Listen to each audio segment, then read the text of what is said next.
Hoje é dia 18 de outubro de 2015 e você está vendo e ouvindo a 65ª edição do Ainda Sem Nome, o seu podcast predileto sobre comunicação digital. Mais uma vez, direto do bunker da rede, os estúdios número 2 aqui. Eu sou o Caio César. E eu sou o Felipe Mien. De novo, né, cara? E aí, cara? Beleza? Como é que estamos? Eu acho que esse hábito tem que ser perpetuado, esse hábito tem que ser perpetuado de alguma forma, isso é verdade. Eu acho que fica mais legal, assim. Novamente, dizendo que hoje é dia 18, você vai ver essa edição no dia 23 de outubro. 23, exatamente. Você é melhor de matemática do que eu. Ou 22 de outubro, exatamente. Quinta-feira. Exatamente. Mas é isso aí, bacana, hein, cara? Repercussão legal. Repercussão legal, conseguimos o teste do bunker, foi um sucesso. Foi um sucesso, cara. Eu acho que a gente tem ainda muito caminho pela frente, um caminho longo pela frente, mas eu acho que tá tudo muito bacana. A estrutura aqui se mostrou ser muito legal e eficiente, hein, cara? E uma coisa que eu achei interessante, a postagem, ela teve, acho que mais visualizações e mais repercussão, porque tinha foto da gente e não uma foto genérica de um assunto qualquer. Não que a gente seja assim, tipo, Brad Pitt, Tom Cruise, sacou? Mas... Bradley Pitt. Exatamente. Bradley Pitt, como diria o Gafilanax. Exatamente. Mas é isso aí, eu acho que é bacana, né, cara? As pessoas vendo a gente, eu acho que é bem interessante. Isso aí. Então temos que investir mais nisso. E agradecer, né, a galera que a gente esqueceu na edição passada. Né? Acho que a gente estava tão pilhado com uma coisa nova de fazer em vídeo, assim, que a gente acabou esquecendo, lá na edição número 63, a participação do Moreno. Osório, foi muito legal. Cara, um dos melhores episódios até a presente data. Até a presente data. Papo muito bacana sobre jornalismo e tecnologia e o trabalho que ele faz no Farol. E os comentaristas, né, da 63, 64, até hoje. Até hoje, dia 18, a gente tem aí a Joyce, o Camponês, o Narcélio, que comentam e dão as curtidas. O Gilberto também dá umas... Essa pauta, inclusive, ela nasceu de 2 centavos de contribuição do Luiz Carlos Fernandes. Né? Do Luiz Carlos Fernandes, que ele falou sobre a mudança do jeito que a gente consome coisas agora, nesse contexto em que a gente vive, no momento, né, na nossa contemporaneidade. Falando em contemporaneidade, cara, até uma coisa que o Luiz Carlos ele mencionou, comentou comigo, que tem um cara que eu não curto 100% não, que é o Bauman. E o Bauman, ele deu uma entrevista pro Diniz no Observatório da Imprensa e que tá lá no meu watch later do YouTube, porque é interessante ver o que se tem a falar, muito embora às vezes o tom da fala seja muito de crítica da nossa vida atual, do momento atual. Sempre, não sempre, né, mas costumeiramente vem um tom saudosista de que agora a gente acha que está melhor, mas não está melhor, antes era melhor, a gente está sendo enganado e não sei o quê. E eu acho que isso é um pouco demais. Então, mas vale assistir, e inclusive é uma dica do Luiz Carlos. O Luiz Carlos vem lendo o Bauman um pouquinho aí, tentando compreender. Eu também tenho tentado ler e tentado romper esse preconceito que eu tenho, sabe? O preconceito que eu tenho com ele é muito menor, infinitamente menor do que com o Zizek. O Zizek é mais complicado, né, cara? Mas então vale a pena, cara, já que a gente falou de contemporaneidade aqui, de como que a gente consome as coisas, e do Luiz Carlos, eu acho que vale a pena você assistir aí essa entrevista do Bauman no Observatório da Imprensa. Acho que é bacana. Boa dica. O Luiz Carlos estava falando que, quer dizer, o feedback que ele deu para sugerir essa pauta foi que a gente está com temas muito da semana, né? Fazendo um apanhado da semana ao invés de fazer discussões sobre outros assuntos menos marcados no tempo. E eu acho que é uma boa, né, cara? E por isso a gente acatou a sugestão do Luiz Carlos e hoje vai falar de um assunto que é sugestão dele e que, enfim, não é o assunto da semana. Você quer começar? Bom, cara, eu acho que é bem providencial a gente entender o que o Luiz Carlos estava sugerindo. O Luiz Carlos sugeriu, eu posso até botar o print da mensagenzinha que ele mandou lá, que é o de a gente pensar mais sobre como a gente está consumindo ou tentando vender, ou a emergência de experiências ao invés de bens de consumo, ou de produtos palpáveis, ou de coisas bem definidas. A experiência como algo mais preponderante. E você tem percebido isso, Cabeça? Em alguns aspectos sim, em outros eu acho que ainda é o foco não na experiência, mas no produto em si, né?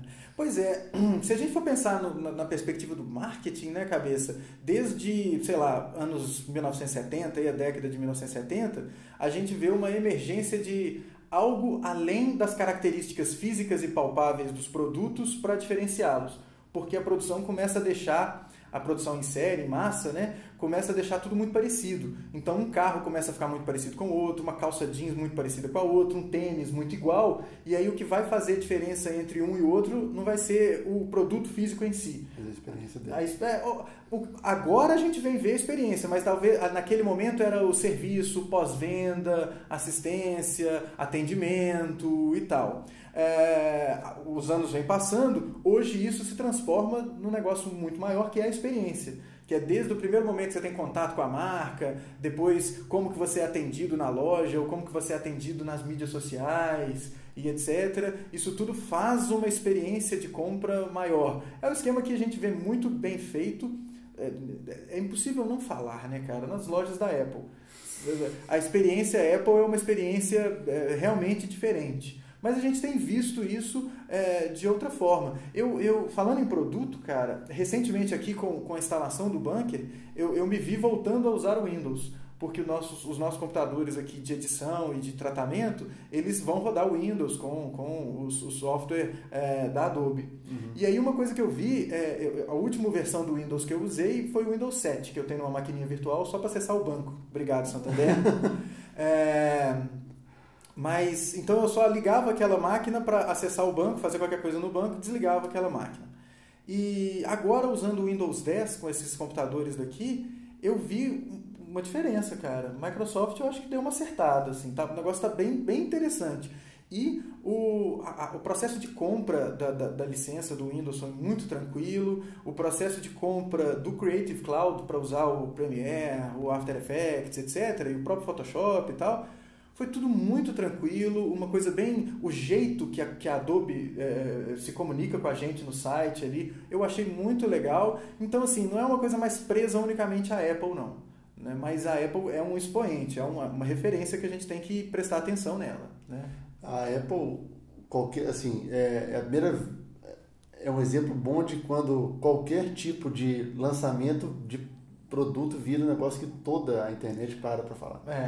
É porque justamente é esse negócio de... É tão claro que o negócio ali roda de um jeito diferente que todo mundo presta atenção. Mas a gente vê isso de outras formas também, vê isso em outros lugares. E eu acho que é uma coisa que mistura tudo, né, cara? Eu comecei falando aqui do que eu percebo quando eu estudo marketing, mas isso mistura tudo. O que a gente vê hoje em comunicação, nessa criação a palavrinha da moda que todo mundo gosta de usar, do Omnichannel, ou do saque 2.0. Saque 2.0 me dá arrepio, porque toda vez que alguém bota versão nas coisas, me dá um pouco de... Significa que o negócio certamente vai ser datado de alguma forma. Vai ser datado e que, o outro era o 1, agora é o 2, e aí a galera começa a esperar um 3. Aí o 3 vai ser o quê? Aí vem algum doido e fala implante craniano, sabe? Umas coisas assim. Então o negócio da versão de 2.0 eu acho que é meio despropositado. Mas o Omnichannel, que nada mais é do que você ter um atendimento único, não interessa o que aconteça, isso é certamente um catalisador de boas experiências. Né? A gente tem um histórico de, por exemplo, atendimento ao consumidor ser realmente muito ruim quando a gente está falando, sei lá, você liga para a sua operadora de telefonia, operadora de TV ou de internet, e aí você tem que contar a sua história 5 vezes. A onda do Omnichannel é você não ter que fazer isso. A onda do Omnichannel é você ser identificado sempre, em qualquer que seja o balcão de atendimento, e qualquer que seja o balcão de atendimento, ele ser efetivamente um balcão de atendimento. Se você começa a ser atendido, se você procura a empresa no Facebook, você começa a ser atendido no Facebook e o problema pode ser resolvido pelo Facebook. Essa é uma onda muito legal que encontra resistência, né, cara? Os caras de alta gerência não curtem muito isso, não. Né? A questão de você tentar fazer um balcão de atendimento único, ele ainda, eu acho que tem até a ver com o que a gente falou em algumas edições para trás aí, de que as coisas por trás ainda precisam ser interligadas. Sim, precisam. Porque não adianta você ter um pós-venda maravilhoso, você vai comprar... Primeiro, sei lá, vamos dizer que você comprou um computador da Apple, pela experiência, Aham. pelo status, pelo que ele vai te trazer, sua vida vai ser muito melhor com ele. Sim. E aí você tem um problema com esse computador e vai reclamar sei lá, você vai ligar, que seja. Uhum. Se você faz o primeiro contato por uma rede social, depois você vai ter que contar a mesma história no saque, Uhum. não adianta nada. Aí não é o Omnichannel. Não é o Omnichannel. Mas ainda assim, o cara vende um Omnichannel, mas ainda por trás não é o... Uma coisa que eu vejo que é muito dificultadora desse processo é estrutura e equipe, né, cara? Você tem que ter gente para fazer isso. Uhum. E aí é muito cômodo para as empresas elas contratarem equipe de mídia social para cuidar do Facebook, para cuidar do Twitter, para cuidar de qualquer que seja a coisa. E aí os caras que são... O problema nem é você contratar um cara de fora, um cara de uma outra empresa para fazer isso, contratar uma empresa especializada para fazer isso. O problema não é nem isso. O problema é, esse cara que é de fora, ele não tem poder para resolver nada. Porque ele é um cara de fora, então ele não tem acesso ao cadastro, ele não tem acesso a como que ele poderia resolver o problema. Uhum. E para ele ter esse acesso, demoraria mais tempo e o atendimento ficaria prejudicado. Então, é uma questão de confiar no cara que está prestando serviço para você. Não tem nenhum problema você contratar um cara externo. Às vezes é melhor, porque o cara externo tem muito mais o traquejo da coisa. E dar o poder para esse cara. Assim, olha, cara, você vai trabalhar aqui dentro, ou você vai trabalhar em contato constante com o pessoal que vai te dar o suporte aqui dentro da empresa para a coisa acontecer rápida. Porque não adianta nada você, ter um ponto de atendimento no Twitter ou no Facebook, e aí por ponto de atendimento, você que gerencia a marca, entenda estar presente ali. Que é o negócio que a gente fala direto, que é... Se você não sabe, quem não bebe, bebe leite. E se não sabe brincar, não desce pro playground. Que lá, bicho, as regras são as regras do playground. E nas mídias sociais as regras são aquelas. Não adianta você falar, eu estou aqui no Facebook, mas a minha onda não é fazer atendimento. Ninguém tá nem aí para sua declaração. É tão inócua quanto aquela declaração do estacionamento cobrado, estacionamento pago, que fala, nós não nos responsabilizamos pelos itens do carro. Lógico que você se responsabiliza, cara. E lógico que você tá ali no Facebook, tá no Twitter, você tá ali para atender alguém. Alguém vai poder te procurar ali. Né? Uhum. É o que eu brinco com aquelas empresas. Tem uma empresa que é clássica nisso, Tecnisa, que tinha ilha no Second Life. Será que eles desativaram a ilha ou a ilha ainda está lá abandonada? Porque se a ilha está lá abandonada, o que impede alguém de chegar lá e dar uma voada naquela ilha? Porque o Second Life está rodando ainda até onde eu sei. O cara chega lá e vê a ilha abandonada. Fala, pô, bicho, e aí? Qual é desse lugar aqui? O Second Life, ele talvez seja um exemplo de um consumo de experiência, né, bicho? O Second Life poderia ser um negócio bem interessante. Eu acho que tem todo o potencial ainda. Eu acho que a gente ainda não... Tem um filme, olha as referências hipermediáticas aqui. Gamer. Que é o... Quem que é aquele cara? Agora eu não vou lembrar. Mas que é aqueles filmes de ação e tudo mais, e que tem um mundo tipo Second Life, que a mulher dele participa lá. É gamer mesmo esse filme? Eu acho que filme é um filme legal, um filme interessante. Então, tem esse potencial de você viver uma vida paralela, e isso já acontece nos Massive Multiplayer, RPG e etc. Né? Então tem um potencial grande de experiência, cara, porque ali você pode conversar com a pessoa da empresa. Tudo bem que tem aquelas firulas gráficas, a representação gráfica, o avatar e não sei o quê, mas é um negócio... desde a época, como é que chamava? Palace, tem isso, né? Palace, tinha o Palace, tinha o... Não, eu tava pensando no Habbo Hotel, mas Habbo Hotel, que tinha... Pois olha só, quantas iniciativas não existem de você ter uma representação visual, de você estar conversando com uma pessoa e vendo a pessoa, ou atendimento agora, mais recentemente, pelo WhatsApp, o que é uma coisa muito legal. Não necessariamente... Quando bem feito. Não necessariamente é modinha você ter um atendimento pelo WhatsApp. E é a história de você ter experiência. É o esquema de, poxa, a gente está aqui às voltas com um problema qualquer, sei lá, no carro, e aí você, ao invés de ter que... Médico faz muito isso, né? De você marcar uma consulta, você manda uma mensagem pro cara. Você manda um WhatsApp pro cara e fala, meu sintoma é esse, aconteceu isso, e etc., o que será que pode estar acontecendo? E aí o médico te responde. Isso é uma coisa de experiência. Por mais que esse médico, quando você vá lá ser atendido, ele te deixe esperando 40 minutos porque ele marcou 3 consultas por mesmo horário, porque ele ganha pouco do plano de saúde, etc., Quando você está fora do ambiente do consultório, manda uma mensagem para o cara e o cara te responde porque ele conhece o seu caso, conhece o seu histórico, etc. E ele te dá uma resposta que te ajuda, pô, cara, é experiência, né? É experiência e você está usando mídias digitais interativas, está usando uma plataforma que é o WhatsApp para conversar. De quebra, você está falando para o Zuckerberg que você tem uma pereba. Então, a vida não é só almoço de graça, né? Não há almoço de graça aqui. Nós somos o produto. Exatamente. Agora, Caio, eu fico pensando outro consumo de experiência, e a gente falou disso na semana passada. Quando o cara compra uma câmera GoPro, ele está comprando a experiência ou ele está comprando a... Porque agora existem outras câmeras de ação no mercado. Até multilaser tem. Mas nenhuma comunica tão bem a sua vida de ação, emoção, feita a GoPro. Pois é. Quando eu estou comprando a GoPro, eu estou comprando uma câmera confiável. Sim. Ou eu estou comprando a experiência de ter uma vida cheia de ação e emoção? Olha, e tem um esquema que... por isso que a gente não deve ficar... É o DBH, né? DBTH, Don't Believe the Hype. Né, cara? Porque a onda não é só você falar assim, é a experiência de, sei lá, o vídeo sobe rápido. Igual a coisa de quando você falou de câmera, se você tem o seu Google Fotos habilitado para ele fazer o backup e conta a história das suas viagens e não sei o quê, que é muito massa, né, cara? Que é um negócio absurdamente legal. Mas isso não funciona sozinho. Você vê o próprio caso do Google Fotos. O Google Fotos é um produto que muito pouca gente conhece, e da quantidade de pessoas que conhecem, uma parcela ínfima efetivamente usa, e é um negócio super mão na roda, que seu telefone pode morrer e você continua de boa porque todas as fotos dali estão backupadas. Se você sincroniza uma pasta no seu desktop, copia para lá e ele faz o backup das coisas, ele sobe imagem alta, acho que ele sobe imagem até em RAW, né? Não sei se ele sobe em RAW, mas ele sobe imagem alta e não está nem aí. E ele monta a história, etc. Mas não é todo mundo que usa. Por quê?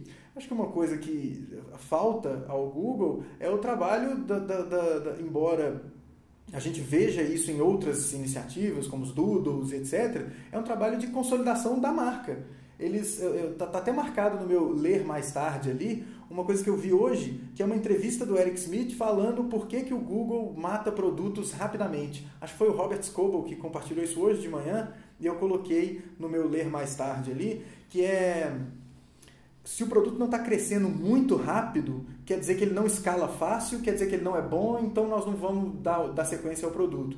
Isso deixa o early adopter furibundo, né? Mas é a visão do Google, né? Que é uma empresa de, sei lá, 20 mil funcionários, 30 mil funcionários, mas que tem uma mentalidade de startup, que tem que escalar, tudo tem que escalar, tudo tem que escalar. Então, para chegar na onda, eu acho que não é só a experiência em si, tem um trato de branding que a GoPro tem e que faz todo o ambiente GoPro ser diferente. Mesma coisa da Apple, né, cara? Que é muito mais branding. Mesma coisa do Papa Francisco, cara. O Papa Francisco é um caso legal de branding. Ele não necessariamente é um cara que pensa diferente. Ele é um cara que tem um branding, uma ferramenta de relações públicas ali muito bem montada. Né? Melhor do que os todos. Nossa senhora, né, cara? Muito. Né? Então, é uma coisa que... Por isso que é o Don't Believe the Hype, que não é só você pensar na experiência. Experiência não se constrói sem uma marca bacana por trás, confiável, que as pessoas enxergam nela uma coisa que seja decente, uma coisa que...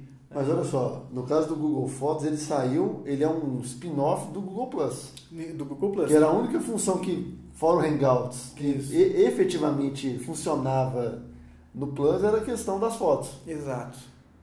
E aí eles óbvio que aí talvez seja faz parte da mentalidade, se a única coisa que escalou dentro do Plus foi o Fotos, vamos focar nele. É o negócio do Hangouts, cara. A gente falou do WhatsApp, mas pensa na quantidade de gente que usa Android. E os Androids, eles vêm com Hangout pré-instalado. E o Hangout, ele é muito mais bacana que o WhatsApp. Você começa uma conversa no celular, pode terminar essa conversa no computador.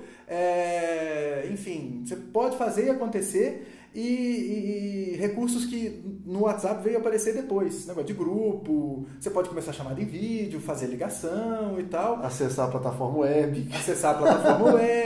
Pois é, cara, e no entanto não é trabalhado. Por quê? Não sei se não se dá atenção devida àquele produto, é um produto esquecido, renegado, tá lá, beleza, não se vê uma possibilidade de ganhar dinheiro imediatamente com esse produto, não sei, mas é uma coisa que poderia ser mais explorada. O Google Fotos é isso, esse desmembramento do Google Plus, muito contrário à minha vontade, à minha esperança com a plataforma, mas ele é ok, cara, não vingou aquela coisa completa, aquela experiência completa, vamos desmembrar em outras experiências. E uma coisa que eu vejo ruim, ou de não tão boa nessa história toda, é que não se dá toda a atenção para os produtos isolados, né, cara? Eu acho que isso é ruim. E aí, por exemplo, a experiência do Fotos em ser muito mais confiável do que o próprio Flickr.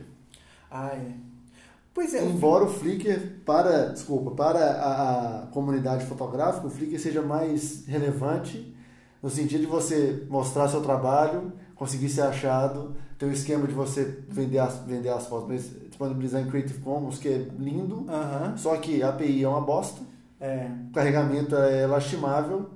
Mas carrega RAW, não carrega? O Flickr carrega RAW, não? Tem tempo que eu não uso o Flickr. Assim, eu tenho minha conta, tá lá, até penso assim, bicho, vou lá reativar mostrar minhas melhores fotos lá, mas eu falo, não, a API é muito ruim. A gente teve um problema grave com a API para o WorldSkills, onde a gente tinha que disponibilizar as fotos numa plataforma X, a gente tinha que fazer um preload num banco à parte para poder subir, porque se fosse em real time de fato, não rolava. Não ia rolar. Pois é, cara. Tudo tem a ver com desses produtos que a gente está falando, com a capacidade de gerar grana. Né? E isso é porque esses produtos não necessariamente geram grana com facilidade. Agora, se você pegar produtos que já estão gerando grana, você pode construir experiências ao entorno deles com mais facilidade. Bens de consumo que você já está vendendo, um restaurante que já está rodando, que já está rolando. Você pode tentar criar experiências que sejam muito bacanas para o consumidor. É uma coisa que não entra na minha cabeça. Restaurante, site de pousada, hotel, tudo bem que eles têm aqueles sistemas integrados e tal, mas você não pode fazer reserva, você não pode comentar, você não pode fazer uma alteração. Isso daí é muito ruim, né, cara? Isso daí eu já vejo muito com péssimos olhos aquele comportamento de restaurante de não colocar o preço. Eu ia falar isso. Né? Cara, me dá um ódio isso. E aí eu tava vendo uma crítica de um restaurante X em São Paulo, o cara falou assim, ponto bom, já tem o preço no site. Eu falei, porra, velho, sério? No mínimo, né? Eu não sei se é uma proteção do cara em dizer assim, não, senão o meu concorrente vai saber quanto que custa a minha água. Mas é só, sei lá, ver o que dá pra custa R$5, tá bom, vamos embora. Pois é, e assim, é tão mais fácil, você poupa tanto, sei lá, desconforto do consumidor, você deixar o preço na porta, igual um monte de restaurante na gringa coloca, pô, você vê o preço lá, o menu tá lá na porta, antes de você entrar, você vê o que tem, aí você fala, pô, vou entrar aí, acho que eu quero experimentar isso. Agora, por outro lado, o que eu fico muito também no contexto total da experiência, é quando você compra a experiência e o bem que vem junto é uma bosta. Ah, sim. Aí a experiência pode ser toda bacana, mas Pois é o negócio, cara. As coisas têm que ser mais integradas. Aí atendimento nas mídias sociais, a comunicação, uma coisa que é muito difícil da gente ver, a comunicação online ou digital. É tão chato a gente falar online porque não existe mais online e offline. Mas a comunicação na internet ser diferente da comunicação no ponto de venda, na loja. A troco de quê, cara, que vocês fazem isso? Né? Assim, quem que... né? E o próprio esquema de restaurante é um exemplo ótimo, porque você vê propagandas maravilhosas, conceitos maravilhosos, e aí você chega lá e a comida tá fria. O atendimento é ruim. O jeito que a coisa é vendida é maravilhoso, então é um negócio de comunicação apenas sem o produto. Eu acho que o esquema muito legal que a gente está percebendo agora é que tudo precisa ser integrado para a construção dessa experiência. Não adianta você ter só uma comunicação boa e um produto ruim.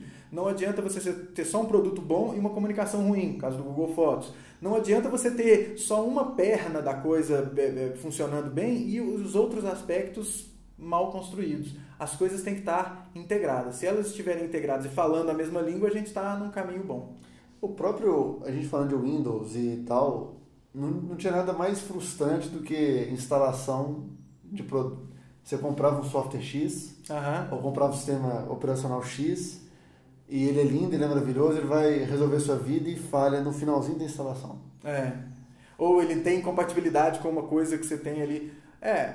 Eu acho que talvez por isso o negócio da Apple seja bacana, porque como é tudo fechado, é mais fácil de controlar. Você tem menos variáveis para controlar. Uma coisa que é difícil pra caramba para a Microsoft é ter que lidar com hardware velho, lidar com essas coisas mais antigas. Exatamente. Pois é. E, enfim, né? E se você tem uma coisa a dizer sobre isso, nunca é tarde demais para falar. Né? Deixa os seus 2 centavos aqui nesse vídeo do YouTube, mas a gente prefere que você vá lá no aindasemno.me e fale lá, porque ali as pessoas vão ver a postagem, vão ver os seus comentários. Às vezes as pessoas estão assistindo o vídeo embedado no aindasemno.me e não veem o seu comentário lá no YouTube. Então comente, né? Dê as suas considerações, fale o que você achou disso e o que você acha dessa história das experiências. E principalmente se essa era a questão se a questão da experiência do Ainda Sem Nome tem a ver com o bem que a gente está entregando. Exatamente. O que a gente está entregando aqui? Esse produto que a gente está entregando tá bacana, tá legal, tá joinha, tá merecedor? O que pode melhorar, o que não pode melhorar? E dê exemplos de experiências e como que elas são mais importantes. Eu acho que elas são extremamente importantes no contexto que a gente vive, porque a gente está justamente o tempo todo conectado. E Sim. com a capacidade de fazer avaliação e de continuar consumindo a coisa, mesmo depois de ter saído da loja, mesmo depois o produto já ter sido comprado, já saiu da garantia e tudo mais, mas a experiência continua, né? É uma possibilidade maravilhosa do cara que está vendendo o produto, ele consegue...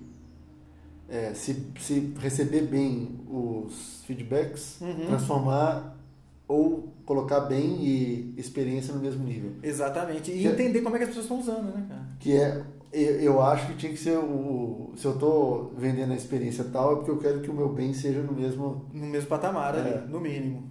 Cara. Pode ser. Bacana. Isso aí, pessoal. Bacana. Deem as suas considerações e a gente... Tomara que se veja na próxima. Se a gente não se vir na próxima, a gente se fala. Na próxima, exatamente. É isso aí. Valeu, cabeça. Obrigado. Até mais. Valeu. Eu que agradeço. Valeu, gente. Até mais. Falou. Um abraço.